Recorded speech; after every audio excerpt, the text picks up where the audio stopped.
Hello and welcome to another video from the Silver Citizen. Remember, if you like what you see, hit the like, hit the subscribe, hit that bell so you never miss a video. And if you want to see me do a video on anything else within the City family, then please leave a comment in the section below and I'll get to it when I see the comment. Alright, let's get into it. Alright, this video is going to be about the game between the young lads against the Borussia Dortmund. They won 3-2 in the end. And pretty much like the first team, didn't play very well. I mean, the commentary, if you watched it on BT Sport, the commentary was saying that City were the better team in the first half. I have to strongly disagree with that. I thought Dortmund were the better team. Throughout. Yes, we had the majority of the ball. But yes, we scored a goal. We weren't the better team. We had a lot of the ball, but we really didn't do much with it. The best 3 chances of the half fell to Dortmund. The first chance fell to Dortmund, the second chance fell to Dortmund, and then when they were 1-0 down, they had the best chance of the lot. I think it might have been the second one.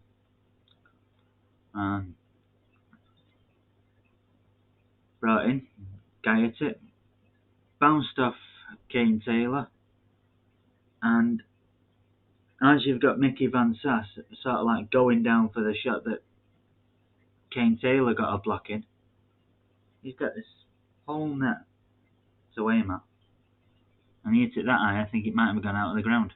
And this is a guy that apparently is prolific for the Borussia Dortmund B team in Germany. But he certainly wasn't prolific then. Now, we had a lot of the ball in the first half, don't get me wrong, but we weren't the better team. Passing it around doesn't make you the better team. Having the majority of the ball doesn't make you the better team.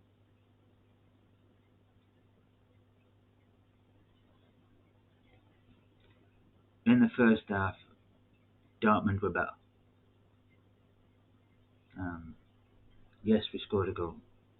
It was a well-taken goal, worked well down the left, and put in, and Nick O'Reilly hit it first time, which makes a surprise because I thought he had a poor game. And he could have had another 5 or 6 attempts if he'd hit it first time. So it made a happy surprise. And we were going in at the break 1-0 up. And the only reason we were going up in the break 1-0 up rather than 2 or 3-1 down was because of poor finishing, defensive blocks, and a good save by Van Sass.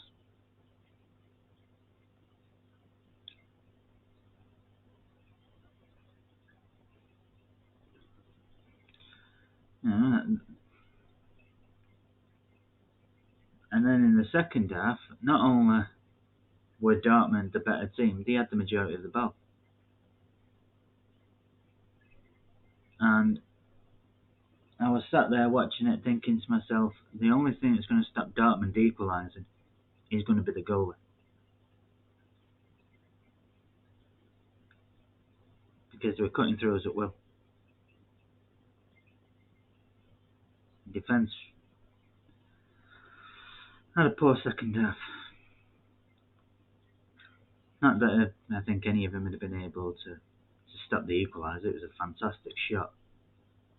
He got a bit of luck. I think he went to play a through ball, which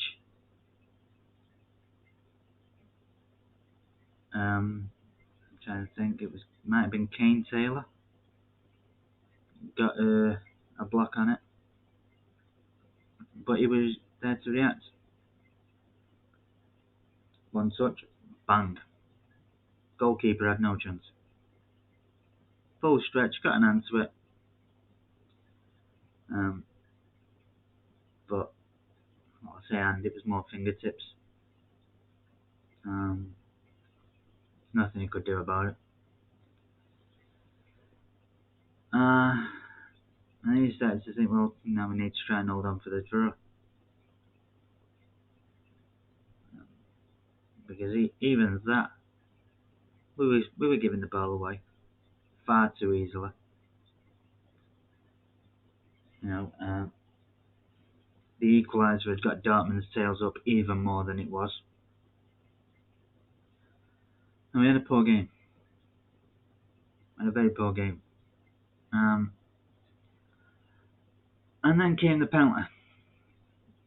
And I'll be honest with you, I think both penalties, theirs and ours, shouldn't have been given for very different reasons. Theirs, I don't think it was a foul. I actually think the attacker kicked Finley Burns as Finley Burns was shielding the ball. Now, I'll admit, when I saw it in real time, first time, I did think it was a penalty. So I wasn't really surprised when the referee blew his whistle and pointed to the spot. It was when I saw the replay. You see the replay and they put it in different angles and you're thinking, I thought to myself, that's not a penalty. I knew it was going to be given because, the Youth League and the EDS and all that, they don't have VAR. So it's a lot better to watch in that respect. The referee makes the decisions and it stays that way. But the quality of play is far superior to the first team. It's just that, to me, VAR ruins it a little bit. So you knew the penalty was going to be given. It wasn't going to get overturned. He wasn't going to get told to go and look at a monitor or anything like that. And I think even if it had happened in the first team, I don't think he'd have been told to go and look at the monitor.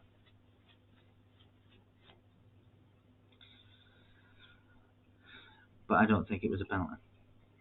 I think the attacker kicked Finley Burns as he went to try and get the ball. And they both went to the floor. Ironically, they both went off injured not that long after, so, there you go. But the guy that won the penalty got up and put it in. Well taken penalty. Sent the keeper the wrong way. But I don't think it was a penalty. But then we're looking at it, 9 minutes away from time, 2-1 down, and brutally honest, it was nothing more than Dortmund deserved to be the better team, throughout in my opinion. They upped their game in the second half, and whereas we, with the majority of the ball, carved up one opening and one chance, which we took, Dortmund, with very little ball in the first half, carved out 3 chances, 3 very good chances, and carved out quite a few chances in the second half when they had the majority of the ball, as well as the 2 that they scored. So, for me, I was thinking to myself, no more than they deserve. Disappointing, yes. But it was what they deserved, and I was there thinking to myself, we played better than Liverpool and won. We played better than Leicester and won. I haven't seen the West Ham game, but we won.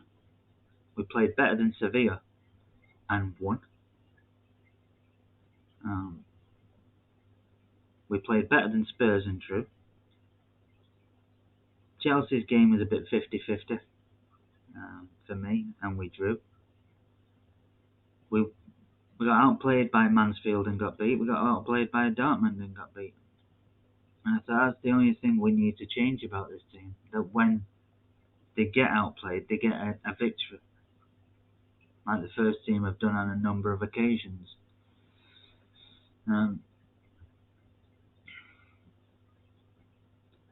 But as it turned out, it happened.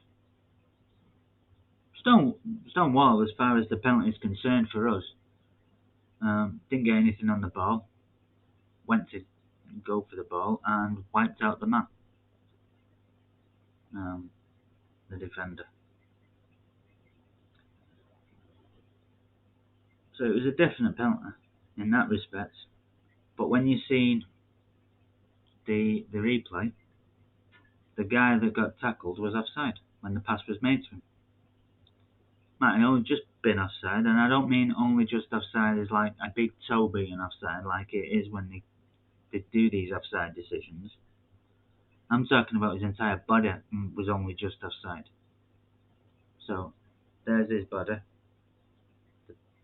I'd say the furthest defender back was probably about there, and he's running that way.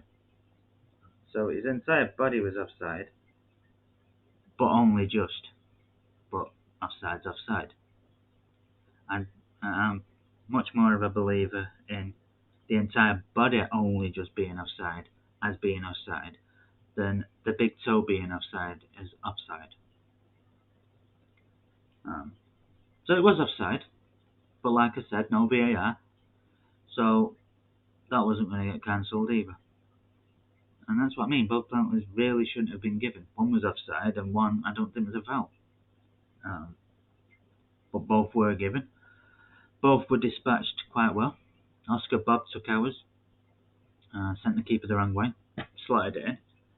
And at that point, because it was 90 minutes when we equalised, the board came up after the game had restarted with 4 additional minutes. It might have been 3 additional minutes. But anyway, then you're starting to think to yourself, right, hold on to it. Because, in 90 minutes, we'd only really carved up one opening from open play and scored from it, and got a penalty, and obviously scored from it. So I wasn't really expecting us to carve up another opening in added time.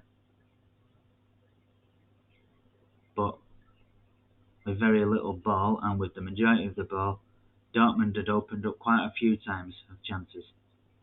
And I thought, just stick to the 2-2. Get that 2-2. Getting a victory is great, but I wasn't thinking we could get a victory. Not like I do when the first team go down, because we come back all the time. 2-0 down against West Ham, draw 2-2. 2-0 down against Aston Villa, win 3-2. 2-1 down against QPR, win 3-2. 3-1 down against Newcastle, draw 3-3. 2-0 down against Palace, win 4-2. So you've got a thing here of coming back. Being a goal down and going back to win. Being 2 goals down and coming back to either win or draw. So I always have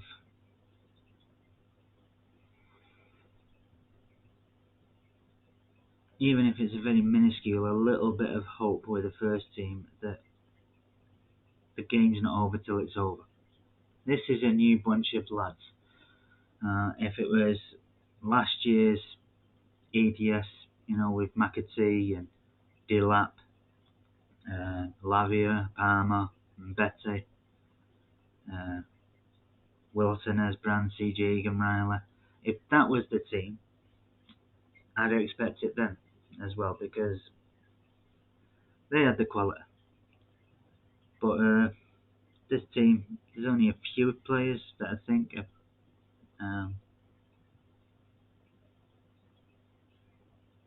are shining at this level. The rest of them, not so much.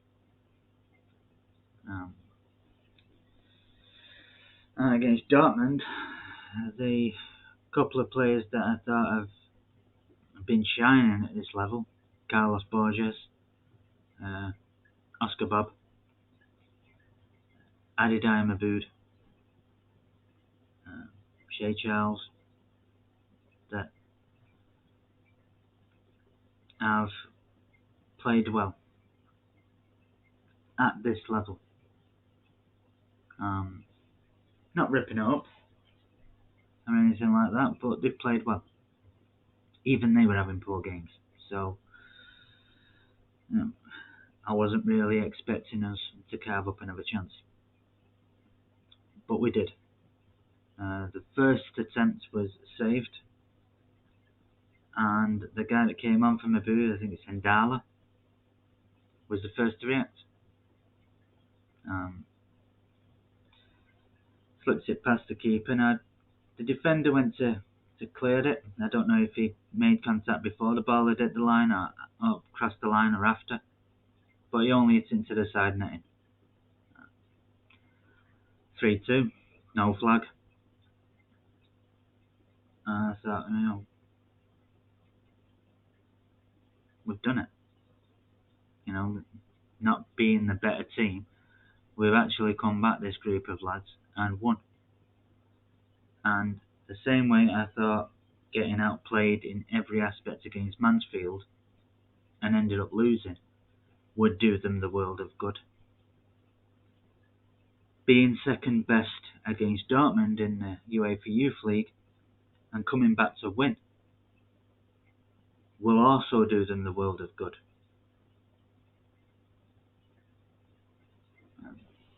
Mansfield know what they need to improve on, and you learn, like I said, you learn more about yourself and your team from defeats than you do wins.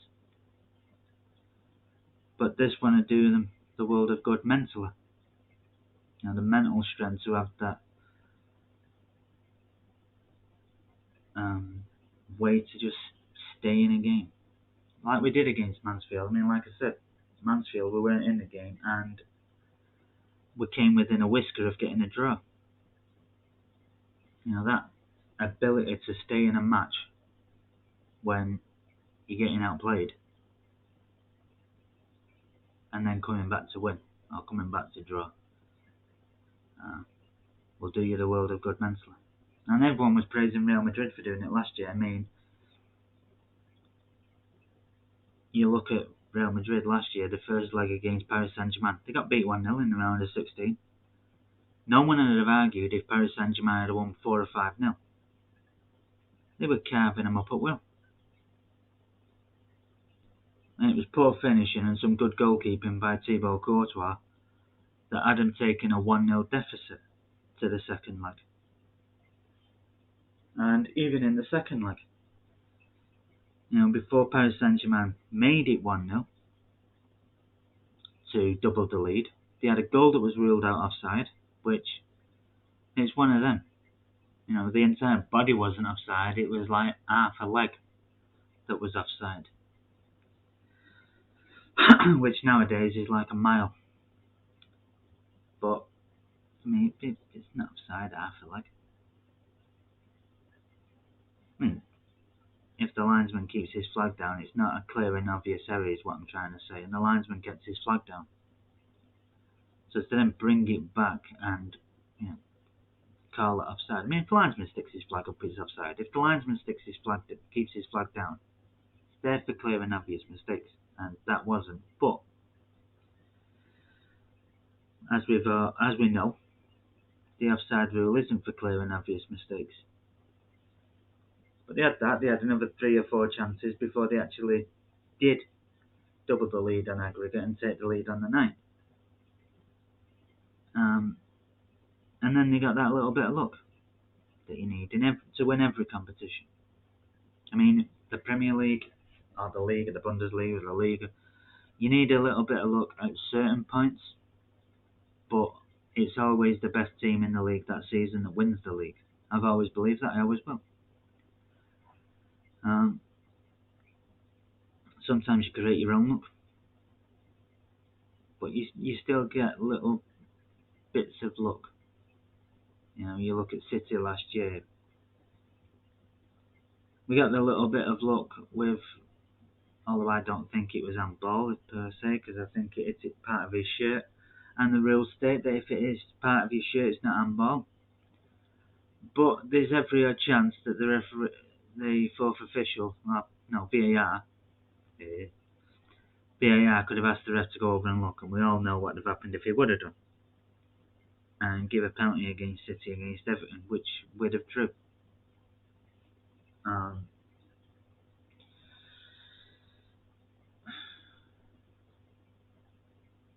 So you get little bits of luck at different stages of the season, but it's always the best team that wins.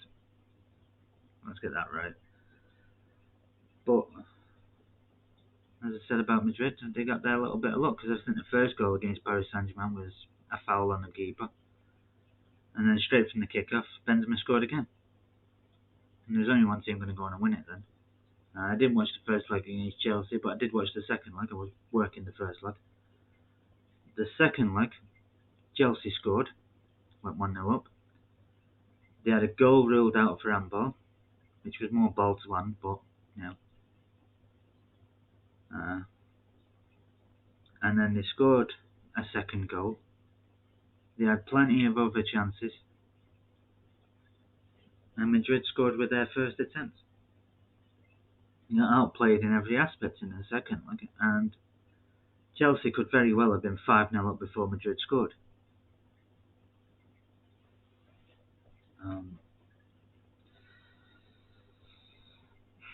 But they hung in there. Then came the semi-final against City. When Benzema pulled a goal back, City could have been 5-0 up. Not only did they score the 2 goals, but you had Foden, who had a chance that should have done better and dragged it wide of the post. Mahrez either should have squared it or at least got it on target and hit the side netting. De Bruyne had a chance that he really should have been at least getting on target and blown it high and wide. Now, City could have very well have been 4 or 5-0 up by the time Benzema scored. And if we would have been 4 or 5-0 up, I'm not being funny, but if we'd have gone 4-0 up within the first half hour, Madrid would have been thinking, let's make sure that we're actually still in this competition by the time we go back to Madrid. And they wouldn't have gone looking for a goal. It'd have been damage limitations from that point on. They've been taking off a couple of attacking players, putting on a couple of defensive players, and making sure that it doesn't get any worse than 4.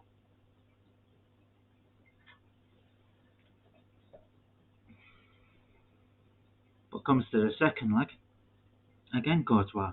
Before Mahrez put it in the net, if it wasn't for Courtois, City could have easily been 3 or 4-0 up before Mahrez scored. But they hung in there. They stuck it out.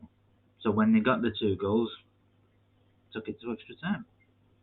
And that's what City's youth did against Dortmund. And I think the first team did it against Dortmund later on as well. But I'll get to that video in a bit. Anyway. It was a poor performance, a good victory. 2 wins out of 2, 6 points. It looks like we're going to the next stage. And like I said, it'll do the kids a world of good for when City move them on to play for someone else. But anyway, until I come back to talk about the first time team, adios amigos.